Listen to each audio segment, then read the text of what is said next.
Hi, good afternoon, everybody. I'm Nikitin Contractor, known more by the short name Niku, going to talk on the new education policy 2020. First of all, I would like to say, who am I to talk on this subject? I say I'm not a professional teacher. I'm not a professional academician. But yes, I have teaching in my heart. And hence I call myself teacher by accident. It's the title taken from the book of written on Dr. Manmohan Singh, Prime Minister by accident. I'm a teacher by accident. I started my teaching at the Commerce faculty at MS University just by chance. There's nothing I wanted to do. So I went and taught. I had a wonderful 1.5, 2 years experience, taught almost about 300 students. After that, I went to United States of America, where I became assistant to one of the most illustrious marketing professors, Professor Bruce Wren, Dr. Bruce Wren of Andrews University. Under him, I was a student and I'm still his student. I got this opportunity. I could guide almost about 20 students in marketing and business studies. I came back. There was a time where computer education was picking up. So we pioneered computer education in schools over here. And that is where I got maximum exposure to students, almost 10,000. I pioneered computer education at Rosary School, at Convent of Jesus and Mary, Navrachna School, 3 Baroda high schools, that is Bagikhana, ONGC, and Alkapuri, and about 3-4 schools in Godhra. And this gave me a very big exposure to the schools, the basic foundation. After the computer education, I started taking interest in volunteer education. I had volunteer groups going to Israel. I still have. And I have learned a lot from those volunteers who are basically from rural areas, going to the Israeli kibbutz and working there, living there, learning a bit here and there, skill-based, almost about 2,000 students. And then I have my own counseling for people going to study abroad or work abroad. I train them for IELTS. Almost about 150 students I've trained for IELTS and various other things. So this is my background as a teacher. It's a very varied background. And hence, I take this opportunity to express my opinion about the new education policy 2020. First of all, let's go why 2020 education policy has come. The old policy had certain problems. First of all, I myself visualized it, that every student was grade based. You see, we studied in a different system where there was pressure, the old SSC system. But the new system of 10+2 brought in pressure of grades, marks, tuitions, everywhere tuitions. The workload on students was immense. Right from first standard, you had tuitions, people carrying heavy bags, going as if like, I mean, life, there's no life except schools, tuitions, studies, marks, that's it. Like extracurricular activity took a back turn. It had no value whatsoever, extracurricular activities. Students did it on their own. If they could do it, it's fine. If they could not do it, it's okay because marks were everything. There was fixation. Multidisciplinary was not there. You select go to commerce means you are for lifetime in commerce. You go to science for lifetime in science. There was no interaction. Every field was taken as separate, like I mean, separate department. Science as separate, arts separate, commerce separate. So no flexibility. After a certain time, you realize that you want to do something in science. Okay, get over. You can't do that. So there were many problems with the old policy. So we had a new policy which came through the experts. They were all experts of the field of education, unlike me. So they have come out with a new suggestion that instead of 10 plus 2, it's going to be 5 plus 3 plus 3 plus 4. Accepted it. Why accepted? Because there are skills involved in it. Unfortunately, we had become so focused on marks that if you tell a 10th standard guy to prepare a cup of tea, he wouldn't do it. Now it is skill based. You can select a skill. You can be a plumber, you can be an electrician, you can go to culinary art, you can go to social work, you can do so many things. A skill has been picked up for the students, which will also help him to grow. You see? The positive aspect is that first we have realized the importance of local language. We used to have English medium, Gujarati medium, Hindi medium, this medium, that medium. Everybody thinks he is superior to the other. Now you could learn in your own mother tongue till 5th standard, which is good. But I say run it parallel with English because you will never, ever, ever be able to remove English from the world for another 100 years to come. I don't know after that what happens. Textbook stratification is there. Mild textbooks have been ordered, right? There is a vision to enroll more students, what is called as GER, gross enrollment ratio, which they want to bring up. Sadly, the old system brought in a lot of dropouts. This is the fact of the matter because I have seen students coming to me and say, what did you do? Just 10th. Why you didn't do 11th and 12th? No use. I'm not interested. College, FY, SY, that's it, finished. I was not interested, so I've dropped out. This new system aims to bring in more students, that's fine. There are academic transfer credits being promised from one field to another. It has become multidisciplinary. Teachers training is given a special stress, which is very important according to me. See, teaching the same textbook every year doesn't make a difference. The teachers have to be engulfed with the students, have to be merged with the students. They are not separate, they are together, they bring the team. There is also a national educational technology forum, which helps the technology to fit into education, which is very important nowadays because thing is technology. Even I'm talking with you on a webinar because I can't do a seminar because of COVID, right? And the best is it is multidisciplinary. You can be a science student and go in art and do a painting course. You can still be a commerce student, you can do music, multidisciplinary. It gives you more chances of building the career. You see, school education, my friends, is the foundation. Colleges are not the foundation. School education is the foundation for building careers. If you have a good school education, it definitely helps.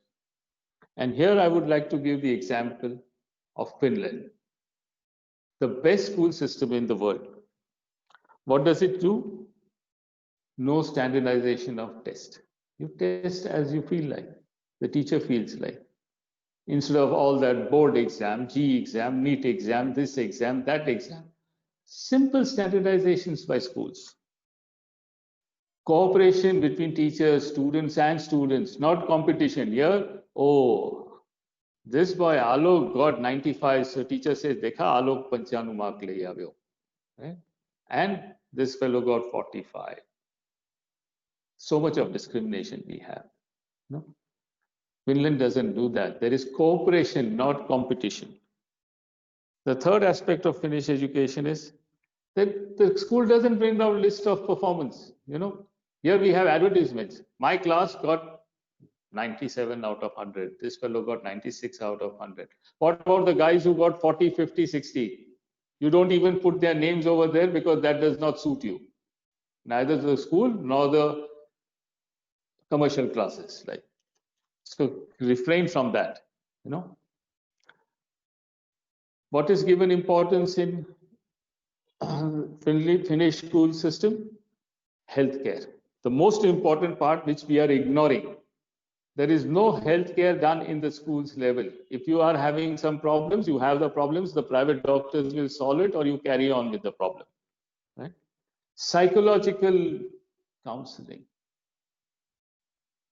So much of disturbance at the young age because of the modern society, disturbance at home carried to the school, psychological counseling and individual guidance.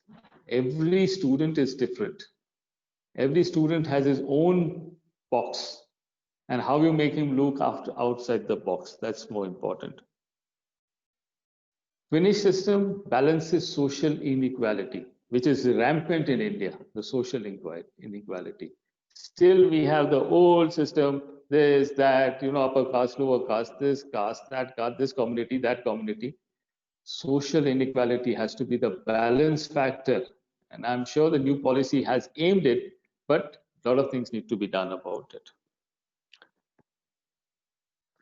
Pressure on the students of timings. 8 o'clock school time, 2 o'clock tuition time, 4 o'clock this time, 5 o'clock that time. It's running either on a cycle or nowadays on the scooters. No, you have to remove the pressures like the Finnish system. Let the timing of the school be so comfortable. See, I studied in a school, Rosary. Our timing was very flexible, 11 o'clock, 11 to 5. After that, we could play on the school playground, or before that, we could play. Keep it fine. Instead of calling them at 8 o'clock, they are rushing in the morning. Half of them are rubbing their eyes. So let's put it that way, that let there be flexibility. And let the student remain with the teacher for a long time instead of just one year or something. You see, I would here like to make a remark of my English teacher, Miss Gul Bakharia. I stayed with her for 3 years in school. No, sorry, 2 years. But those 2 years made a lot of difference. If it was just 1 year, over. And one more thing, reduce the homework. Let them do the homework at schools and then come home, relax, play, and grow themselves. You see, you should remember one thing. When you meet a child from America or United Kingdom or Canada or New Zealand or Australia, you find them so aggressive. You find them so positive. You find them so argumentative. They don't think taken for granted. Like, you feel them so confident. We are not able to build that in our youngs, early education years or whatever you call it. This has to be done. So I guess the overall framework of the new education policy seems fine, but the implementation will have to be very, very carefully be done. Very carefully be done. Otherwise, as it happens, it's the same thing, what you call it, old wine in new bottle. It should not happen like that. Now I come to the college education with the new education policy promises. A very good development. You see, friends, I've dealt with a lot of college students. They come with me, F5 I've done, and then I didn't study. So you are a failure. You're just an F5. You are supposed to complete 3 years. You completed 1 year. Or you are supposed to complete 4 years in engineering and you completed 1 year. No, the new policy will give him a certificate. So there is something to show that he studied. After 2 years, he gets a diploma. Third year, he gets the degree. And he can again go back. In fact, if he finishes diploma and goes back after 2-3 years back and says, I want to finish the third year, it's fine. Not to reappear and all those things. This is something very good the college education policy has done. Second is bringing in international universities in India. Fair enough. Have a competition, no problem. But let it be open. It says 100 top universities. Now, when top universities come, big campuses come, big money comes. What about the poor skills which are there? Let everybody enter. Let there be a competition. India is we need big education plans. Everybody should enter. It also says Indian universities to go out. Fair enough. Let them go. Indian universities are good. Definitely good. They should go out, prove themselves, their worth. Here I am a bit cryptic about it. We have thousands of students going for study abroad every year to United States, again Canada, and so on and so forth, UK. If our education system cannot retain them, what is the problem? We have to retain that education system. We have to improve first ourselves and then go abroad. It's a wonderful education system. When we studied, we had teachers in economics whom I remember still, teachers in English, in maths. Even our physical training teacher was a nice guy. But after the change from 11th standard to 10+2, things have changed. Students are so much involved in study and classes that they don't even know who their school teachers are. So let's put it that way, that let there be, you decide to go out, but be better this thing. In the last thing I'll say is, my hope is that the commercial education stops. There is too much of commercialization, brings in cooperation, and stops competition among the students. This is the key to a good education policy when implemented properly. And I also have one more request.